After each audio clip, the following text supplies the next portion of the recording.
गोटे cup milk powder रे आज आम बनवा अध केजी पेड़ा सेटा भी बहुत सफ्ट आउ पूरा क्षीर रे तैयारी पेड़ा भली आपण माने निहाते क्षीर रे पेड़ा तैयारी करिथिबे किंतु मिल्क पाउडर रे आज आम बहुत सहज रे तैयारी करिबा पेड़ा।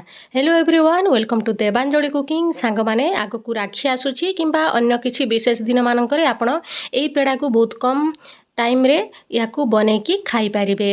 कुआडे जदी जाउचंती आपण लोकन को घर को जाउचंती किंबा गेस्ट आसुचंती ताहले आपण एई पेड़ा को बनै की नै पारिबे किंबा सेमान को खाइबा को देई पारिबे। बहुत सहज रे तैयारी हेई थाए। तेबे चलंतु भिडियोटी को आरंभ करिबा।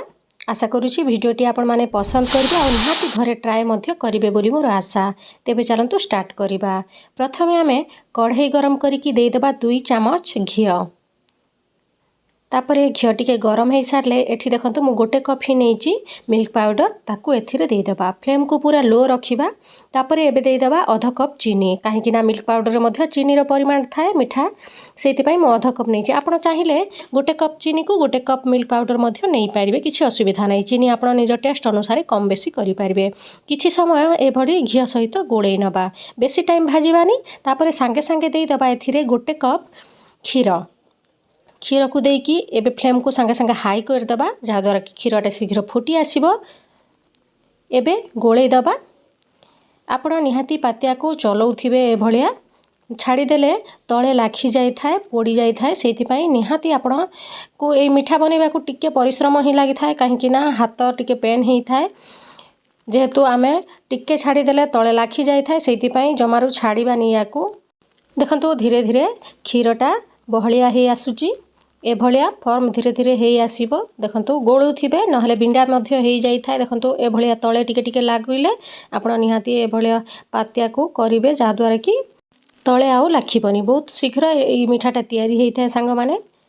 देखंतु क्षीर रे भी सेपरी आपण क्षीर को बसई कि पूरा क्षीरटा अंटी गले ही बहुत समय लागि थाए क्षीर रे करिबा भी पेड़ा, किंतु मिल्क पाउडर रे बेसी समय लागेनी क्षीर अपेक्षा।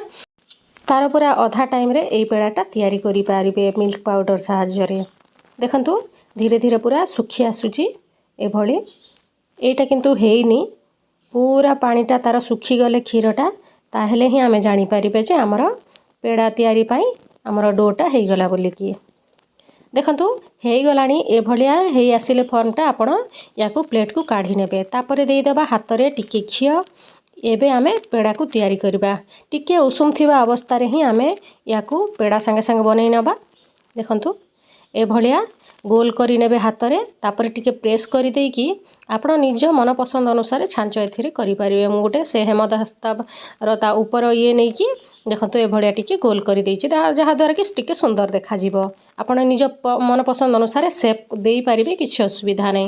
देखंतु केते सहज रे हमरो प्रस्तुत हे गला। याकू संग माने आपण किछि समय फ्रिज रे रखि देबे, जहा द्वारा कि टिके टाण हे जिवो। एबे टिके पूरा सॉफ्ट अछि, किंतु टिके फ्रिज रे रखि देले धीरे धीरे टाण हबाटा स्टार्ट हे जिवो, जे कि पेड़ा तैयारी हेई थाए। थैंक यू फॉर वाचिंग सांग माने, निहाती ट्राई